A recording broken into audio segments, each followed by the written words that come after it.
রাজধানীতে শব্দ দূষণ কমাতে নতুন উদ্যোগ নিয়েছে ঢাকা মেট্রোপলিটন পুলিশ। নীরব বা সাইলেন্ট জোনে অপ্রয়োজনীয় হর্ন বাজানো নিরুৎসাহিত করতে ট্রাফিক কর্মকর্তাদের নতুন নির্দেশ দিয়েছে DMP commissioner Mosleuddin Ahmed. DMP সদর দফতরের ট্রাফিক বিভাগের কর্মকর্তাদের সঙ্গে মতবিনিময় সভায় তিনি বলেন, শব্দ দূষণ শুধু পরিবেশের জন্য নয়, মানুষের শারীরিক ও মানসিক স্বাস্থ্যের জন্য বড় হুমকি।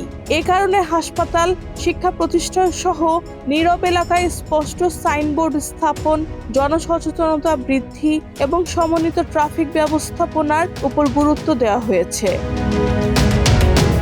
সভায় যানজট নিরসন, সড়কে শৃঙ্খলা প্রতিষ্ঠা, ট্রাফিক আইন বাস্তবায়ন, প্রযুক্তি নির্ভর ট্রাফিক ব্যবস্থাপনা এবং নাগরিক বান্ধব সেবা নিশ্চিত করার বিষয়েও বিস্তারিত আলোচনা হয়। মাঠ পর্যায়ের কর্মকর্তাদের সমস্যার কথা শুনে প্রয়োজনীয় দিক নির্দেশনাও দেন ডিএমপি কমিশনার। ডিএমপি কমিশনার সংশ্লিষ্ট কর্মকর্তাদের নির্দেশ দিয়ে বলেন, রাজধানীবাসীর জন্য আরও নিরাপদ, সুশৃঙ্খল ও শব্দ দূষণমুক্ত পরিবেশ গড়ে তুলতে সবাইকে দায়িত্বশীলভাবে কাজ করতে হবে।